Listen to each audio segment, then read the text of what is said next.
Perkenalkan, nama saya Valeria Ola, NIM 1910416895, kelas manajemen A2 pagi, dosen Bapak Adi Mursalin, Sarjana Manajemen, Magister Manajemen. Baik, saya akan menjelaskan mengenai strategi distribusi. Dalam dunia pemasaran, tentu tidak bisa terlepas dari faktor produksi, distribusi, dan konsumsi. Keseluruhan proses tersebut merupakan serangkaian dari proses strategi dalam proses penyaluran. Lalu, dalam prosesnya tentu harus mengenal lebih jauh tentang apa yang dimaksud dengan strategi. Seperti namanya sendiri, strategi distribusi memang menjadi sebuah tanggung jawab di dunia dalam pemasaran. Dalam sebuah pendistribusian barang atau produk lainnya, tentu saja dari tangan produsen menuju ke tangan konsumen. Pasti ada sebuah perantaranya. Perantara tersebut akan menjadi sebuah jembatan. Teknik seperti itulah yang dinamakan dengan strategi distribusi. Nantinya dalam sebuah strategi tersebut akan lebih dikenal dengan sebuah sebutan, yaitu saluran distribusi. Jika diperhatikan lebih lanjut, kumpulan saluran tersebut merupakan sebuah perusahaan dengan kewenangan tersebut, pengambilan alih sebuah produk atau jasa untuk dapat disampaikan atau turun ke tangan konsumennya. Baik, selanjutnya adalah pengertian strategi distribusi menurut para ahli. Yang pertama, menurut Warren J. Kagan, saluran yang digunakan oleh produsen untuk menyalurkan barang tersebut dari produsen sampai ke dengan konsumen atau pemakai distribusi, pemakai industri. Yang kedua, menurut Desalim Saladin, saluran distribusi adalah serangkaian organisasi yang saling tergantung, yang terbalik dalam proses untuk menjadikan suatu produk atau jasa siap untuk digunakan atau dikonsumsi. Yang terakhir adalah menurut Philip Kotler, saluran distribusi adalah organisasi-organisasi yang saling bergantung, yang tercakup dalam proses yang membuat produk atau jasa menjadi tersedia untuk digunakan atau dikonsumsi. Selanjutnya ada jenis strategi distribusi, eceran atau retail. Dalam dunia pendistribusian, tentu saja terdapat beberapa jenis yang harus diketahui. Jenis-jenis tersebut memang sebuah jenis yang harus diketahui oleh pemasaran, baik produsen maupun konsumen. Tentu saja namanya sebuah strategi bertujuan untuk mendapatkan keuntungan dengan hasil yang maksimal. Untuk mengetahui lebih jelasnya, berikut adalah beberapa strategi yang harus diketahui. Yang pertama adalah 1. Strategi insentif. Dalam strategi yang satu ini, ada sebuah keunikan yang disajikan, yaitu sebuah strategi yang menjadi dasar dalam sebuah penempatan produk dagang. Biasanya, yang dilakukan oleh sebuah perusahaan tertentu adalah dengan mengedarkan secara eceran, dan bisa disebut dengan langkah retail. Pengecerannya juga disebut sebagai distributor. Strategi yang satu ini merupakan strategi yang cukup sering digunakan dalam prosesnya. Jika ingin menggunakan strategi yang satu ini, maka produsen harus melihat pemasar yang sering digunakan. Biasanya, yang paling sering digunakan adalah produk kebutuhan rumah tangga. Produk-produk tersebut memiliki tingkat kebutuhan dengan intensitas yang tinggi dalam konsumsinya. Yang kedua adalah strategi selektif. Sama halnya dengan strategi sebelumnya, strategi yang satu ini tentu bertujuan untuk memberikan dampak terbaik dalam sebuah produksi barang tertentu. Perbedaan dengan strategi sebelumnya adalah melalui strategi yang satu ini, produsen akan memilih distributor yang tepat untuk mendistribusikan produknya. Yang ketiga, strategi secara eksklusif. Seperti strategi-strategi sebelumnya, perbedaannya adalah dengan yang sebelumnya, yaitu untuk strategi yang satu ini lebih eksklusif dibandingkan dengan yang lainnya. Hal ini terjadi karena kebutuhan produksi yang diedarkan adalah merupakan barang-barang dengan kualitas dan kuantitas produk yang tinggi.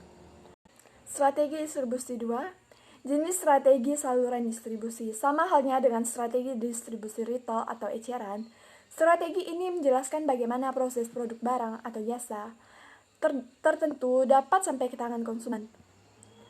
Yang pertama itu produsen konsumen. Jenis strategi yang satu ini merupakan salah satu strategi yang cukup singkat. Strategi ini terjadi dengan cukup singkat, yaitu terjadi antara produsen langsung ke konsumen. Biasanya, jenis yang satu ini terjadi dengan cukup singkat di mana produk yang dihasilkan oleh produsen langsung diberikan atau berpindah tangan langsung ke tangan konsumen. Yang kedua, produsen, pengecer, dan konsumen. Berbeda dengan strategi sebelumnya, strategi yang satu ini memiliki penghubung antara keduanya. Perbedaan yang satu ini adalah dengan adanya pengecer di antaranya, maka produk tidak langsung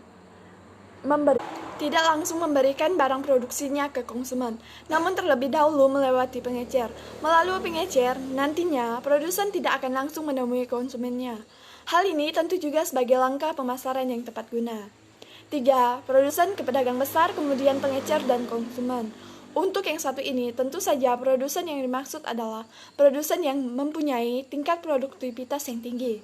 Selain itu, produsen tentu saja akan memberikan atau menaruh produknya pada sebuah perusahaan besar, yang dalam hal ini akan disebut sebagai pedagang besar. Setelah sampai di pedagang besar, produknya tidak akan langsung turun ke tangan konsumen secara langsung. Setelah berada di tangan pedagang besar, maka produk akan disalurkan ke pengecer. Yang keempat, produsen melalui agen, pengecer, dan konsumen.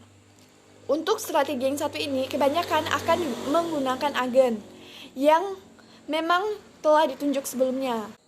Penunjukan tersebut merupakan langkah yang preventif dalam menunjang keberlangsungan produk dari tangan produsen. Biasanya, setelah produk sampai di tangan agen, maka agen akan mencari pengecer yang tepat untuk ditunjuk sebagai penyalur. Proses penyaluran tersebut nantinya akan menjadi kunci yang cukup efektif dalam memasarkan produknya. Cara ini terkesan lebih khusus, namun cara yang satu ini cukup memberikan dampak serta hasil yang efektif. Dalam sebuah bisnis, tentu saja strategi distribusi sangat erat kaitannya. Semacam ini telah lekas dari peran serta usaha sang produsen dalam memasarkan produknya. Dalam hal semacam ini, contohnya, dalam hal bisnis berkaitan dengan strategi pendistribusian adalah dengan melihat cara yang dilakukannya. Yang pertama adalah distribusi lokal. Dengan penerapannya, maka bisnis yang dijalankan akan semakin maju tanpa adanya kendala yang berarti. Strategi yang satu ini memungkinkan produsen atau mengelola bisnis menerapkan berbagai jenis distribusi yang tersedia dalam skala lokal. Artinya, produk akan dipasarkan dalam skala daerah saja. Selanjutnya adalah wholesale.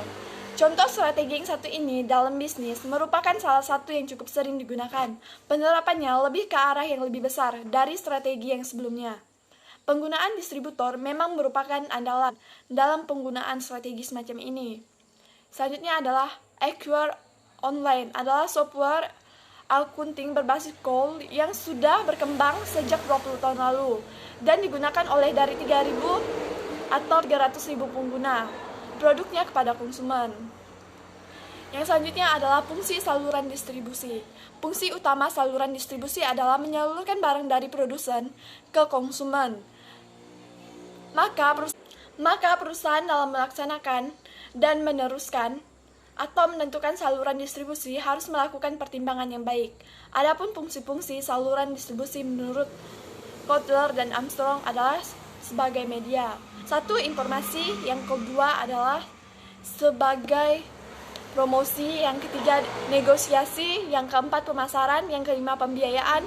Yang keenam, pengambilan risiko. Yang ketujuh, pemilikan fisik. Yang delapan adalah pembayaran. Dan yang kesembilan adalah hak milik.